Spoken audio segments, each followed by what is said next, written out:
This is Laurie. She's great. She's from Chicago. She does lots of cool stuff she's going to tell you about. That was a really great introduction. Thank you. Well, I'm sorry about the delay, but I am really grateful to be here, and thanks to SIUC and MCMA and the Student Association for bringing me here, and for Aigul, who has shepherded me around today in a really great way. I had a really good time getting a sense of what some of the students are doing, which was always a privilege, and also a little bit of the school. I'm going to save coming back to Carbondale for another trip to really look at the city. My research now is on, believe it or not, industrial mineral extraction. And so the coal industry and history of Carbondale is really interesting to me, but that's going to be another chapter. And the chapter I'm going to present tonight is more related to the war and to materials connected to explosions and bombs and stuff like that. But it's part of an ongoing project that I'm doing on industrial mineral extraction, which probably makes a lot of you want to get up and leave right away, because it's really not what you expect when you come to an art talk, is to hear about that stuff.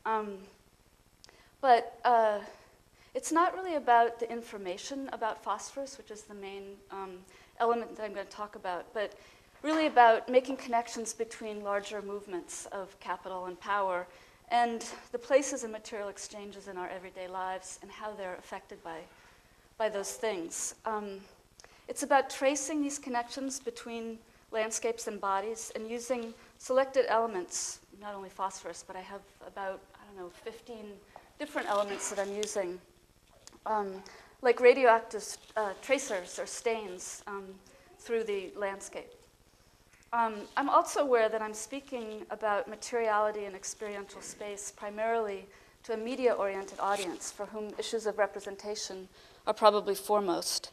But of course, this research gets translated to you all here with inevitably that translation involves engagement with those issues. So I think of my method along the lines of Eve Kosofsky-Sedgwick's description of the difference between a reparative and a paranoid perspective or approach to the world. According to Sedgwick, a paranoid approach knows that everything is wrecked, corrupt, invidious, awful, and impossible to change. The attitude has no room for surprise because you know everything in advance. A reparative view, in contrast, knows the world is a wreck also, but allows opening towards the future because it's open to unexpected and contradictory details of experience. The reparative perspective pieces those selected fragments together to make a picture of the world that has movement and possibility in it, a picture of something that doesn't yet exist but can be imagined. So another way of thinking about this difference is that between an on-the-ground, multisensory perspective from which you experience in time and in fragments, something bigger than yourself, the landscape or the prototypic elephant. And then you piece them together into something that may or not be coherent and may or not resemble an elephant, but offers something else or something more. This compared with the aerial perspective, which is always coherent, distant, abstract, perfect, and perfectly understood. For my work in the last couple of years, I've been investigating underused or dormant pieces of land, mostly urban. 3 acres on the lake. Whoops, I got behind. Sorry, this is a piece of the elephant. This is the aerial perspective on 3 acres on the lake, which is a piece of land in downtown Chicago. This project focused on this undeveloped plot and called for proposals for how to develop it. And this was the view from the bike trail that initiated the project. Landmass open lands looked at how vacant lots are being appropriated for public use, and also how they're not being sanctioned or given permission. Oxygen Bar focused on Hayes Woods, a 635-acre plot of land in Pittsburgh that was slated to be strip mined and by mountaintop removal and turned into a racetrack and gambling casino. And I took these oxygen bars around on the street in Pittsburgh in different neighborhoods and asked people basically if they wanted some free oxygen. It became a kind of playful way to ask them also about their relationship to these planning decisions. So in this case, I left the oxygen bar out on the street for a while and went for a run, and I came back, and some bar owner had appropriated it and wheeled it across the street and set it up outside his bar at lunch hour, and he was hawking oxygen to people who were coming. It was really the best possible outcome. Another project I did, which Sarah was curator for, was part of and also Nick, part of the Urban Rural Wild project. And part of that was to give a public tour of Stearns Quarry in Chicago, which was a former limestone quarry in the middle of the city that had become a 17-acre dump and is now being turned into a city park. One of the interesting things about Stearns Quarry is that I lived around the corner from this giant hole in the city and had no idea that it was even there. It had a covered fence around the outside. Part of what I'm interested in is how and what we know about the landscapes we inhabit and how we negotiate that knowledge. So getting back to really the project, which is basically a writing project, which is why I have to keep looking at my notes, because it's really a text kind of project. But it comes from an interest in place and material specificities. And it's a project about going there, about the complexities encountered in real space, even as internet research plays a crucial and complementary role. At some of the places I visited, the changes in the landscape caused by industrial extraction are virtually invisible. This, for example, is in dry western Oklahoma, where iodine is extracted and distilled.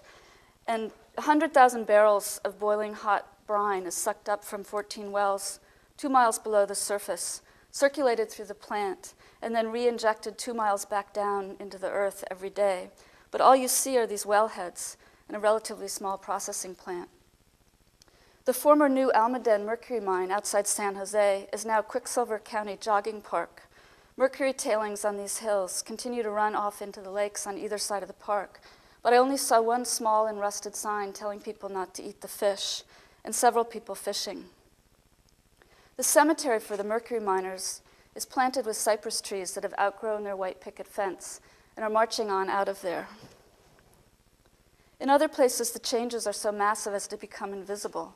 The bottom of the Empire Iron Mine in northern Michigan is now the lowest point in the state. It's a mile down. And the top of the tallest tailings pile is 20 feet short of being the highest point in the state. To see the hole, you need to go on a tour, but to see the mounds, they're just basically sitting there and can't possibly be hidden. But there's a kind of invisibility to gigantism. If you're on the level of the ground, they just become part of the landscape, even if it's relatively new landscape. So going back to phosphorus and explosions and bombs, every guide that took me through a mine, whether it was underground or surface, described the blasting compound that was used to open rock as the same stuff used by the Oklahoma bomber, which is a mixture, of course, of ammonium nitrate fertilizer and diesel oil, which everybody knows, it seems. It's interesting that the three main elemental components of industrial fertilizer, nitrogen, potassium, and phosphorus, all have explosive qualities. Nitrogen is distilled from the air, and its production is not related directly to place geologically, though of course labor and energy costs, transport, and corporate tax breaks determine where plants are located. Potassium is extracted as potash from underground mines, and in the US, these used to be primarily located in New Mexico, but now most of US potash comes from Saskatchewan. East of Carlsbad Caverns, the land is strewn with defunct mines and separator plants, and giant slouching tailings piles like extended runways. Only 2 mines are still in operation there, and they're often idled.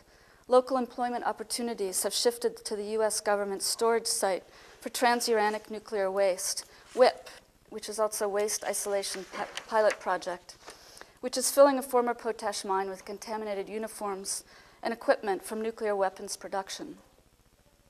The third component, this was obviously a net image, which I guess is the contaminated uniforms. The third component of industrial fertilizer is phosphorus, which is also used for incendiary bombs as well as chemical weapons, and in different allotropic form for the striking surface of safety matches and to make crystal meth. Both meth mouth and phossy jaw are diseases associated with red phosphorus poisoning. The latter suffered by women and girls who worked in the Lucifer Match Company in the 1800s in England, and whose plight Marx talked about in Capital. It's hard to imagine any factory wanting to name itself after the devil. Lucifer and phosphorus both mean light bearer, and both were names for the morning star, which the morning star is not really a star, it's a planet, Venus, and its light is not internally generated but reflected, borrowed, and hence associated with artificial light, and by extension, technological light or human light, like the light that Prometheus brought to humans in the form of fire, and for which irreversible act of hubris he was punished for all eternity. Phosphorescence is how Marie Curie described the quality of uranium that piqued her curiosity and led her to the discoveries about radioactive materials. Phosphate rock is mined in central Florida in relatively shallow strip mines and processed there into fertilizer. 3/4 of U.S. fertilizer and 1/4 of the world market comes from Florida, or did. The mines are waning, while the tailings piles called phosphogypsum stacks persist. This is the Mulberry Phosphate Museum. For every ton of phosphoric acid produced, 5 tons of phosphogypsum is also produced, and 32 billion tons have already accumulated in the region called Bone Valley. The Mulberry Phosphate Museum is in a trailer, and they had lots of dinosaurs and this turtle shell and a sign making clear it was presented by the fertilizer companies.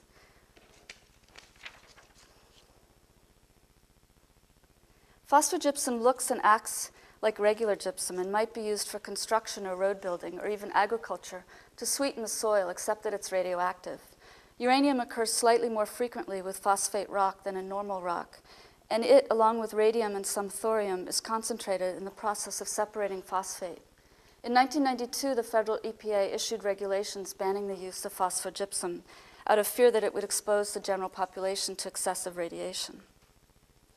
So the fertilizers companies are piling the phosphogypsum up in stacks, big white mesas covering hundreds of acres. Florida has 25. I had seen pictures of them from the air on the internet, the cooling ponds on top in extravagant blues and greens outlined in layers of calcified white, grays, and blacks. From the road, though, their forms are visible in glimpses from behind dead and living pine and palm trees draped with moss, power lines draped with moss, behind low ranch buildings and fences draped with moss, behind strawberry fields dotted with bent-over workers and with harvest buses waiting in parking lots, behind orange groves and behind tomato fields. I couldn't get an appointment at a phosphate mine, but I rode around in a Jeep on the top of a phosphogypsum stack with a Florida DEP engineer, Mr. Scott Rose. When Mr. Rose found out I was an artist, he told me how he'd fallen in love with a certain painting he had seen at a Confederate ball in New Orleans last April. It was of a famous Confederate colonel in battle. The price had been too high, but his wife had surprised him at Christmas with the painting, and he was still mad at her for acting so foolishly, but very happy that he now owned this picture that he loved so much. This is an approximate picture. Ground bones were added to phosphorus soil before fertilizer in the 1840s. Use of mined and manufactured fertilizers stayed in the background to traditional practices of crop rotation and use of organic materials like manure and bone meal until after World War II. The new seeds of the Green Revolution and new methods of agricultural production on industry models were promoted in the 60s along with large quantities of pesticides and chemical fertilizers as a solution to world hunger. As we all know, rather than feeding the world, the Green Revolution increased the distance of small farmers from control of their livelihood and eventually from knowledge about how to farm, instead helping to inflate large-scale agribusiness and the corporate monsters like Monsanto that invent and patent absurdities like sterile seed. Over time, even crop yields have started to fall as industrial methods are proving to be unsustainable. The phosphate industry is entirely driven by this giganticized machine, but like any mining industry, it's boom and bust. In 1994, an IMC Cargill gyp stack busted. Water collecting on the top ate into the structure of the gypsum stack and created a huge sinkhole, and billions of gallons of toxic effluent were discharged into local rivers and groundwater. The Mulberry Corporation stack was ready to do the same thing, but instead the corporation went bankrupt, and the Florida DEP was left with the job of removing all of this accumulated process water and slime ponds and cleaning up the stack, which was approximately 75 feet tall and covering 200 acres. The Piney Point site includes, besides the gyp stack, the abandoned chemical plant to make fertilizer and a low 1960s style building that used to be Mulberry Corp's offices.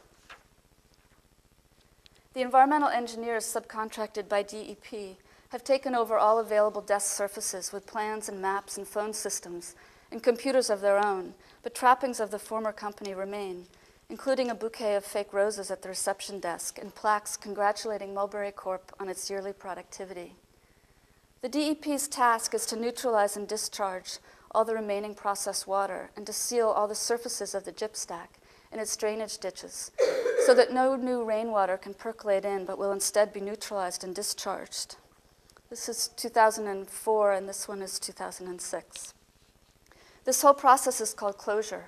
When I visited in January, they were still laying black polyethylene liner on parts of the stack, still collecting and treating the remaining process water from the former plant, which is laden with ammonia and acids, as well as fluoride, arsenic, cadmium, chromium, selenium, and lead.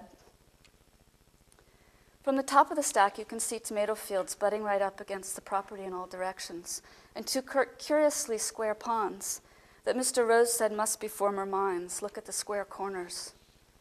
One of the DEP's methods of treating the process water is to spray it through high-intensity jets, which turn it into tiny droplets, and much of the gas, including ammonias and acids and fluorides, evaporate in the Florida sunshine. They weren't spraying when I was there because the wind was up, wind strong enough to destroy flags. Both Mr. Rose and the construction engineer, Matt, told stories in the office of their flags having been shredded by the recent high winds. The life of a flag around here is only 3 months, according to Mr. Rose. We passed the inactive spray jets in the lime pond that looked to me like cockeyed Calder sculptures, covered with a greenish-white coating of lime, and a gully littered with egrets, Florida kitchen bugs, says Mr. Rose, who had different names than I had to describe the same thing, based on our different north-south orientations. The concentrated phosphate rock is transported to a chemical plant. The mines used to ship this phosphate rock to other sites around the country, such as New Orleans and Joliet, to be made into phosphoric acid and fertilizer. But in the 60s, with the Green Revolution, most mining companies began making fertilizer themselves. At a fertilizer plant, the phosphate rock is treated with sulfuric acid. Calcium phosphate is transformed into calcium sulfate, gypsum, and phosphoric acid is the remainder. Approximately half of the uranium in the concentrated phosphate rock goes with the phosphogypsum and decays into its radioactive daughter, radium, and the other half ends up in the phosphoric acid product. People don't seem to be even discussing the presence of uranium in the actual fertilizer product. It's diluted when used, of course, but is continuing to be poured onto land in repetitive yearly doses. As we were driving, Mr. Rose, a white man from Birmingham, Alabama, told me that even his wife isn't allowed to come up on top of the gyp stack with him. I told him she should devise a project that would make it legitimate. Although one environmental activist in Florida told me that personally she wouldn't dream of taking her own body anywhere near those stacks, and that I should, if I go, wear a respirator and full body protection. During the Cold War, researchers at Joliet, where some of the ore was shipped, perfected a process of extracting uranium from the phosphoric acid, and between 1952 and 1962, produced uranium for bomb development in the same facilities as the fertilizer. The workers involved in processing this material didn't know that they were handling uranium, nor were they adequately protected. Many developed cancer and died, as did their family members, because they wore their work clothes home, not knowing that they carried radioactive materials with them. I figured Joliet, which is not that far from Chicago, must have a phosphogypsum stack because it's not exactly something you can hide, and you can't get rid of it. Jane drove me to Joliet. I was looking for the former Bloxham Chemical Company factory, now Olin Corp. I had read an interview from a newspaper on the internet mentioning Building 55 near Patterson and Brandon Roads, and that this was the site of the uranium production. The William E. Pratt Manufacturing Building was also cited as a place where uninformed workers lathed uranium into rods. William E. Pratt Manufacturing made decoys for duck hunting, usually, but apparently the lathes were also used to turn uranium fuel. Patterson Road is marked by a prominent sign for the Cellar, a gentleman's club, which we found further down the road, along with the legend, which turns out to be a strangely enwrapped gray building, as if a building in a dream. All its windows covered over with gray painted tar paper. Jane said it looked like it'd been melted, Budweiser on one side. It was a building without eyes. We couldn't find Brandon Road and drove all the way to the Midwest Power Generating Plant, and then hit dry freezing cornfields, although the sign posted on the corner of one field said zoned intensive industrial. The landscape is huge and open, with a few unstable-looking houses and barns, farms for sale or just collapsing. I saw a mound dotted with little perfect pine trees. It was huge. It looked like it might be a phosphogypsum mound. But as Jane said, could anything grow on a gypsum stack?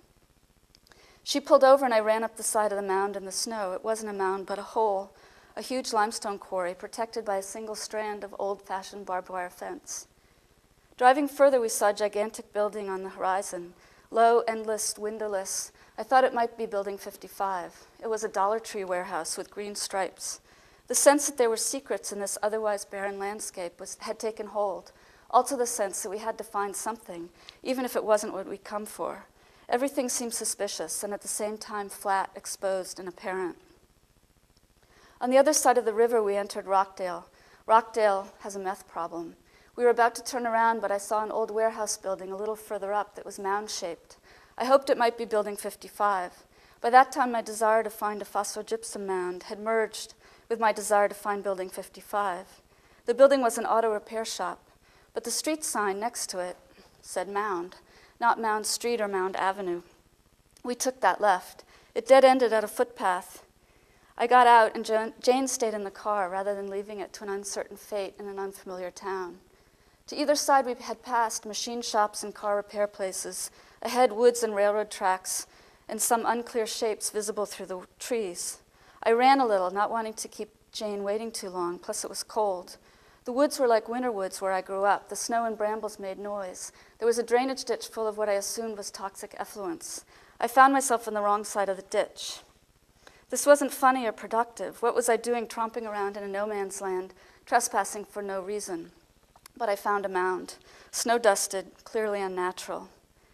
At home, I saw the actual gyp stack in an aerial picture from Google Maps. We had missed one turn. Building 5 has been destroyed. When I went back to Joliet, in its place, I found a hole filled with gray-green ice.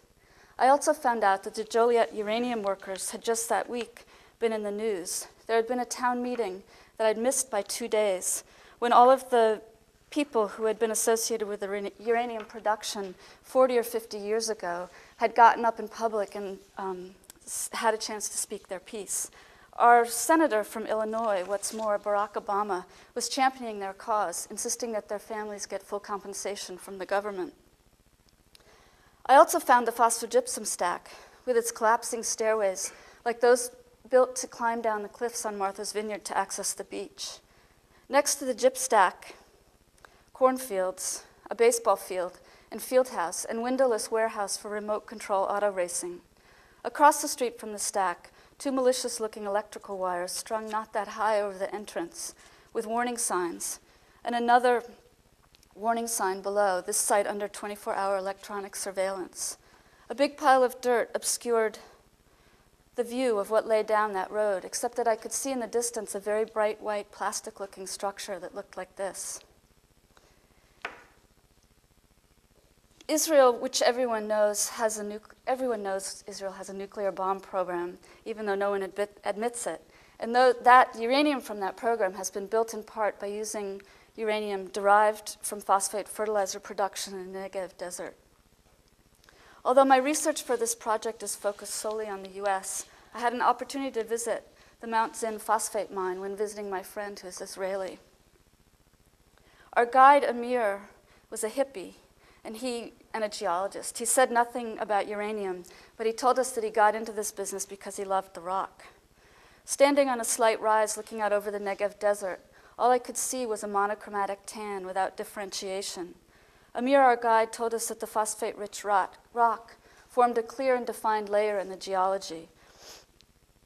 In front of that huge open expanse of plowed brown dust in late angling afternoon sun, he held up a cross-sectional map of the mine on 2 pieces of foam core taped together. A series of wavering lines defined thin layers of geological significance. Here was the orogeny to the west, where the erratic phosphate layer, a deep red on the diagrammatic map, disappeared, having eroded over thousands of years. Here was where it dipped down below layers of other sedimentary rock deposited on top of it. Here was where it rose again, but only slightly, closer to the surface, less vulnerable to erosion and easier to mine. Phosphate rock is crumbly, like solidified sand. A chunk can be broken by thumping it on a chunk of something harder. But not only is the phosphate-rich rock not really a deep red in real space, to my eyes the same warm yellow-brown of all the other desert dust. It's also not a continuous layer, and it is itself, again, layered with interpenetrations of lime. When the dozer claw removes the rock, it does so gingerly, like a kid might scrape a layer of frosting off dry cake. This delicate work of knowing and taking as carefully as possible only what is phosphate-rich is done by Bedouins. They drive the trucks. They live here, said Amir, who is Israeli, trained in Tel Aviv. They know everything about the land and the soil, its smells and tastes and textures. But then Amir told us something else, what is now understood as phosphate poor, that is left in or on the ground and discarded in the preliminary processing plant, which is a giant flour sifter that spews dark maroon and gray dust into the sky, continually darkening it. This phosphate-poor rock might at any time become understood as phosphate-rich. You never know what will become valuable in a system in which everything is relative. To demand, to supply, to technological changes. Almost any substance could become an ore body, as if it is only a matter of time until all the earth will be collected, sifted, digested, and redirected into useful forms. When we drove to the processing plant that crushed and sifted the rock, standing and sinking into the soft piles of material, my friend who grew up in this country said she could smell a difference between the dusts. What she couldn't understand, that this dry monochrome dust, coming from a place where nothing grows, would be used to fertilize and to bomb. But I am still trying to figure out my fascination here and how touch and proximity matter. Oh, this is the dust in the parking lot in Israel. In The Birth of Physics, Michel Serres rereads Lucretius on the nature of things, the Roman-era explication of Epicurus's ancient atomist philosophy. For Lucretius, everything, even something as seemingly immaterial as noise or cold, is composed of uncuttables, irreducible particles, just like wood or water or a person is also composed of these. Some are hooked, some are round and smooth, some are rough, and their different qualities determine the different behaviors of substance. Touch is the single sense through which all sensation is filtered. Smell is caused by the texture of smell atoms, which might be hooked or sharp or smooth, and vision results from our eyes being hit with a physical image like a skin that things throw out. All sensation is relation, the commingling of atoms with the atoms of our bodies. To quote from Michel Serres, knowledge is not seeing, it's entering into contact directly with things. And besides, they come to us. The physics of Aphrodite is a science of caresses. Objects in the distance change their skins. They send one another kisses. This is voluptuous knowledge, knowledge of relation and exchange. Serres writes about it as a contract with, rather than a battle over, materiality, things, nature. And he finds it meaningful that Lucretius addresses his poem to Venus, the god of love, of relation and creation, and not to Mars, explicitly not to Mars, the god of war. It's dangerous to get mythological here, but Venus and Mars signify a clear opposition, love and war. Venus and Lucifer, on the other hand, is a little more ambiguous. Two names for the same thing, but with drastically different valences. One of the things I'm trying to figure out is how can our relation to knowledge, human knowledge, including technology, be tended in the light of Venus rather than banished as Lucifer to those places where it happens out of sight and then can continue to proliferate.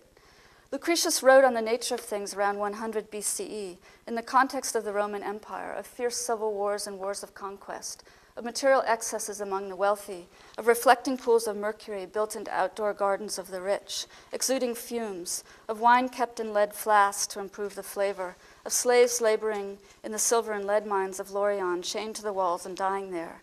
In this context, he finds Epicurus' doctrine helpful, a relation to limit that is based not on prohibition, but on limiting one's desires, and by the logic of increased pleasure that comes of that, the pleasure of locality, of having enough. The last thing I want to talk about, in Cabinet Magazine's summer issue of 2003, there was an article by Jay Worthington who reported on a surprising historical event. In 1899, when hot air balloons had been developed to the point of being able to be steered and to carry heavy loads, 25 countries, including the US, signed an international treaty prohibiting for 5 years the launching of explosives from balloons. In Worthington's words, the treaty rejected the use of air as a medium of war. Apparently, those who experienced the heady feeling of being lifted up and looking down realized the implications of this position of power and the potential for destruction when everything below was reduced by distance to the status of object. This surprising agreement lasted for 5 years until the airplane was invented. The treaty wasn't renewed and the practice and habit of bombing began, but I am struck by the example, even if brief, of agreeing not to follow the logic that comes with a new technology, an unusual example of saying no. It isn't the same as saying no to new knowledge, but of negotiating our relationship to that knowledge. Walter Benjamin wrote about this in other terms, and I quote, "The mastery of nature, so the imperialists teach, is the sense of all technology. But who would trust a cane wielder who proclaimed the mastery of children by adults to be the sense of education? Is not education above all the indispensable ordering of the relationship between generations, and therefore mastery, if we are to use this term at all, of that relationship, and not of the children? And likewise, technology is the mastery not of nature, but mastery of the relation between nature and humanity. It's true that men as a species completed their evolution thousands of years ago, but humanity as a species is just beginning." It's kind of a heavy quote to end with, but I So that's it, and I'd love to hear questions or have conversations. See what else is here. This is another mound, I guess. And back to the hole. Tell us more about that one gypsum mound that had water spill into it and then created some kind of mold. Well, gypsum is just, as you know, you can make, plaster out of it. It gets really hard, but of course it's soluble. And so, yeah, that's interesting. I excerpted some of the more technical parts of this talk, and it's really interesting that that'd be one of the first questions that talks about that. But basically, the process water from these mines is stored on top of the stacks. And when the mines are working, they're constantly recycling that process water, so it's not accumulating. Even though it rains, I guess there's enough for it. They use enough to keep it going. But if it's not used enough, it can start to, and before, I'm not exactly sure when they started to line the tops of the stacks, but they didn't used to do that. So they'd pour this clay, phosphatic clay on top of the gypsum, which is also a byproduct of the ore refining process. And supposedly the clay would act as a barrier because that's the slime pits, which is a great term. I wanted to talk more about the slime pits. So they'd put that up on top and the water would accumulate, and they figured the clay would act like a vessel, but sometimes it doesn't. And so the water would seep down through the clay and start to erode the gypsum. And you can just imagine, with a bag of gypsum in the sculpture studio, water, it just goes right through. And so that particular stack wasn't right near the ocean, but is further inland. So that incredible disaster entered into the rivers and lakes and all that agriculture, which is right there, like butt up against it. But the Mulberry stack that I visited was about to do that, and that's when the Mulberry Corporation went belly up. And so what had to happen when the DEP came in is they deliberately discharged toxic stuff in order to keep that uncontrollable thing from happening. So they sent all this processed water into Tampa Bay because that stack is right on the ocean. And so there was, all this stuff, biota died, and it was terrible. But it was a sort of intentional attempt to keep something worse from happening. Yeah. It's not so much a question, but I'm curious if you ever thought much about it, or what your thoughts were on it. But when you had mentioned that how like almost any material is potentially used for. Yeah. The history of aluminum, how it's extremely rare and amazing metal that doesn't corrode and is lightweight and strong.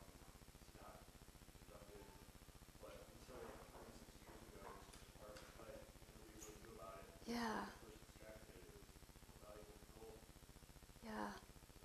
So it's not really a question, but I just wondered if you might get your thought about that. No, I think that, that's about technology. It's about, again, this question of our relationship to knowledge and how do we tend that, I mean, that's a really amazing discovery of how to make aluminum, since it's such a complex process and there's so little bauxite even around, like the US has none. And so I think that, that is part of this idea of, all knowledge is, all new technology knowledge isn't something to, it's not possible to say no. It's about how do we sort of negotiate a relationship to that. I mean, I just read about the, Iceland is inviting Alcoa into its pristine wilderness, right, to set up these aluminum plants in, because they have access to ports and because Iceland is giving them some amazing financial deal. Did you also read about this? And so, people who, what is it? What is the economic incentive there? Did anyone else read this? It just was out this week. And there's, lots of people who live there who don't want this to happen, but it's basically an economic, incentive. And so I think that, the ways in which capital overlap with technology is where things get really, complicated, and the sort of that ability to negotiate our relationship becomes more complicated and less in control. It's so strange that like a country like Iceland, which is so concerned with like new energies and technology, their use of hydrothermic energy. I know. It's such like a close system that we could fight into something that would, destroy the planet. That's what it was. It was energy that allowed, that they had all this hydro power that the aluminum companies could use for really cheap.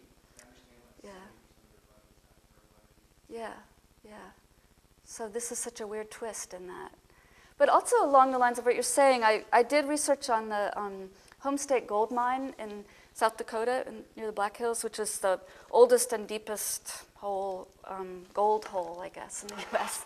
And they stopped producing gold because it wasn't economically viable in 2001, I guess. But what they want to do with this hole, which is 8,000 feet down and habitable with elevators that go down 8,000 feet, well, they already started using it as a high-energy physics lab. So they are looking for neutrinos down in the bottom of Homestake. And so and then now that that the actual mine is closed, they want to build a giant high-energy physics lab in this gold mine. And so, they're going to do not only looking for neutrinos, they're going to do microbiological research, because there's certain bacteria that live at those kinds of extremes that we haven't had access to. And they're also going to invite Homeland Security in there. And I don't know why Homeland Security needs to be doing its work 8,000 feet below the surface. I don't quite get that. But anyway, they're part of this too. And the extension of what you're saying, or with any kind of ore body, any kind of material becoming an ore body, is this idea that all this money will be generated from the research of looking for these muons, quarks, neutrinos, these tiny, tiny little bits of something, which people are talking about as Homestake's new ore, new gold. These nanotech level particles. How do I make this visual? I realized, well, I have all these mounds and I have all these holes. How can I sort of, and I think it would be really interesting to extend it into those other practices. I haven't, but yeah. This mound actually is in Chicago. It's the as far as I can tell, the highest point in Chicago, which is Cricket Hill. I don't know if any of you know that, but it's right by the lakefront, and the rest of Chicago has no elevation whatsoever, so it's a curious piece. Sort of a poetic thought thinking about this gold mine that we just talked about, and how the reasons of it being like a gold mine, and how the sites that they're, sounds like they're using for its sort of like alchemy, and when creating something out of something else,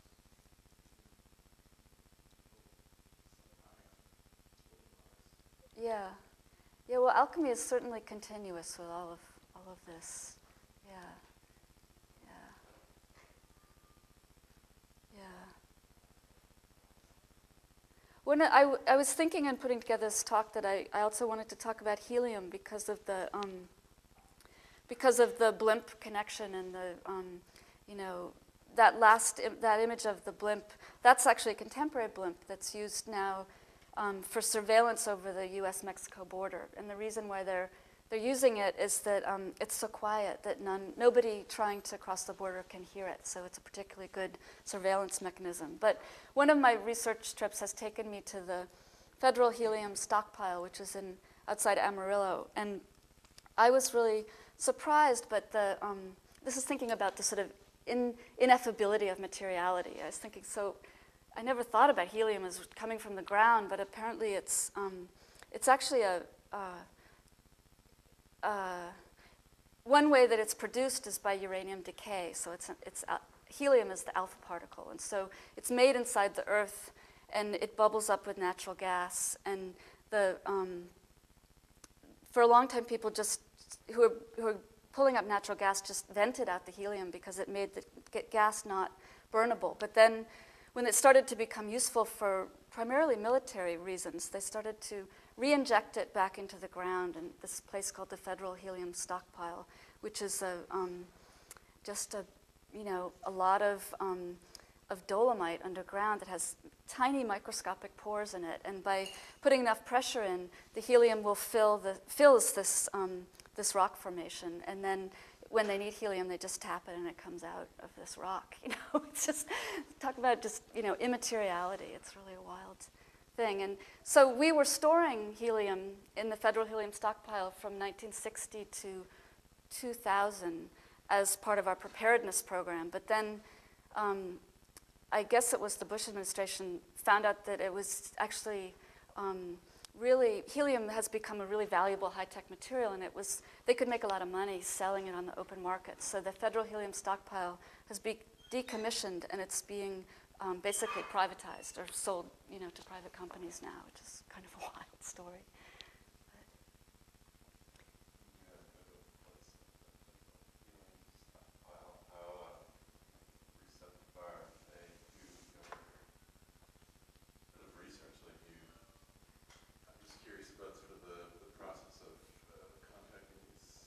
Yeah. Places and saying, I am an artist in Chicago and I'm interested in your stockpile. Can I come and take a tour? Well, especially in light of the security issues now. Yeah. What is that like for you? It's a huge part of this, actually, because I'm, obviously I have a paranoid streak, and also, but I'm so interested in those little crevices, that open, that with this feeling that everything is going to be closed, and then you just find you can, water just slip right in. And so I was actually driving to New Mexico to go to a birthday party, and I looked at the map from Chicago to New Mexico, and I figured out all of the buried resources that were on the line of my driving trip, and helium was one of them. And so I called up every place, and it turned every place has a different incentive to let me in or not let me in. And so the helium stockpile had an incentive because it was still public, they're not going to be totally decommissioned until 2015 because it's a long time. They don't want to flood the market. And so when I went there, the guy who was my guide kept saying, "This is your helium," And I was thinking, what? Where is it? What do I do with it? How do I hold on to it? And because, it was federal, it was public, it was supported by your tax dollars. And so I was a taxpayer, and I had to give them my Social Security and all that, but that was a small price to pay to kind of get inside there. But the whole thing was entirely surrounded by Cold War paraphernalia and architecture, So everything, like the wellheads, which I don't have images here, were camouflaged, so that the Russians couldn't see where the helium wellheads were. and even in the building in downtown Amarillo where I met this guy, which is where the offices were, he was kind of a crazy guy too. Like these people are kind of, sometimes you just get in and you find a particularly weird personality, or they're really, they can't help themselves, And so he wanted to show me how we took the elevator down into the parking garage, and no, the parking garage was on the top, but first he took the elevator into the basement and showed me how all of the banks in Amarillo were connected by an underground tunnel system. So, because they thought that there was going to be a nuclear war, and so they needed to, all of the business people needed to be able to, sort of get together and get out together. So this was like a tunnel Cold War system, and also the government people, so that they could all, get to the exits quicker or something. So it's really wild. I mean, I'm trying to think other places, I just haven't had access. And like with Phosphate, I didn't get into a mine. I had to go to, and the DEP is also a public, agency. But some places I would call the plant or the factory, and they'd say, sure, come on down. And then this was a lead mine in Missouri, and I got a call back like 3 hours later saying, who are you? What are you trying to do? It's the corporate headquarters who, if this guy hadn't sort of reported, I would have been, able to just go and find out everything. And instead, I got a corporate tour of the lead mine, which was a whole different view than I would have gotten otherwise. So the guides play a big role in this whole process. It's kind of like, Sharon or something who takes you over into these places. And, because I wouldn't have access without somebody able to give me the key, lead me around, and tell me also what's going on. So, yeah. One thing I was also struck with during the talk was the ways that you endeavor to tell the story of how you got this knowledge, and the relational quality of that, and hearing you talk about these personalities and the process really distinguishes what you're doing from projects like the Center for Land Use Interpretation. Yeah. That presents the information, as fact, in very disembodied fashion. And Yeah. I was wondering if you could talk a little bit more about that set of choices. Yeah, I think about them a lot. I mean, I really love their work, and I realized that that I was, I like to write, and I think that for me is really connected to a quirky kind of subjective selection of fragments. And I think that what they do certainly is so it's so wonderfully neutral that you get to do a lot of the imagining and building up yourself. And so by providing a more subjective and really I hadn't thought about this, but in a way it's a more obviously it's a more controlling perspective, because I'm saying, look at this Confederate, look at this, these pieces together, And so, I think that, maybe it doesn't have to be thought about in terms on an axis of control or not control, but I do think that I'm interested in coloring people's experience of these places, but not determining it, So hopefully there's still some room for people to kind of think about and put together pieces also. But every once in a while it's really tempting to fictionalize, because there's not anybody, saying this is the genre you're working in, and it has to be, proofread by the newspaper editors, So I am sometimes treading that line a little bit, and I'm thinking, I'm still sort of thinking how to play with that. So far, everything's true, except for that picture of the Confederate battle, which I course, found on the net, but otherwise, yeah. I mean, in that sense, I think, since you're talking about LA, a little bit more about the, the Museum of Jurassic Technology and the relation to knowledge there. I don't go anywhere near that direction, but it's somewhere on an axis between. Any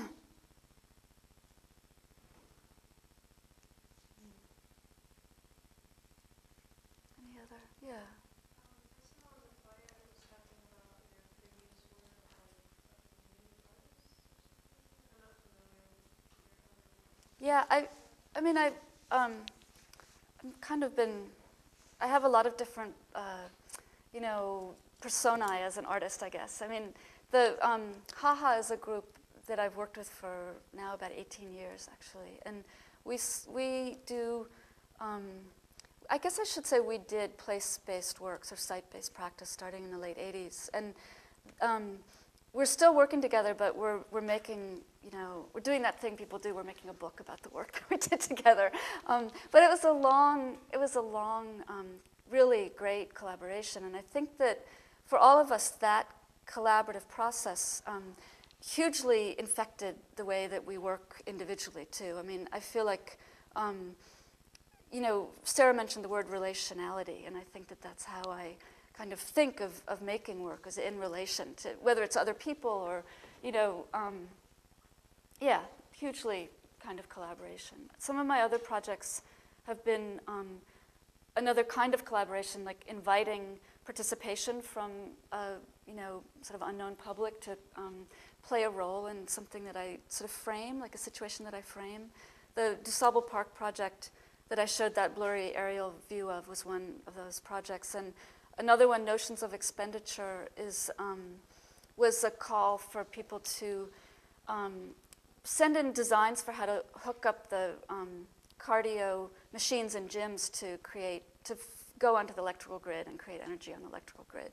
And that project turned into posters on the CTA in Chicago. And so I'm interested in, playing together with people for sure in various ways. And there's a social dimension to collaboration, even though when we started, we were all really working, with a real material focus. I was working with sand and salt blocks and, very sculptural sort of stuff. And but I think that the process of that collaborating brought us towards more social thinking and issues somehow.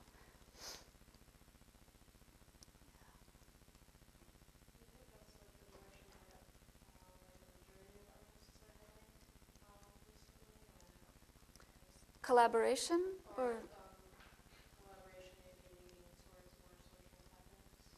I don't know. I see a lot of my students wanting to, get a gallery really quick and, make a lot of money, actually. So I think it's hard to, which I don't have any problem with, I don't think I would say that. I think that there's a lot of people doing that kind of work and in a lot of different ways, which is really nice, so that people can't say, oh, that work is just political, or oh, that work is just social, because that means, it could mean so many different things. And so that kind of variation within, what might have been seen as a more reductive way before is really great.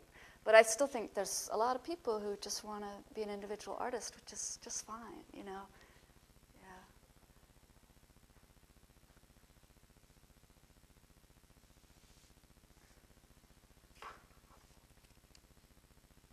Other thoughts, questions, comments?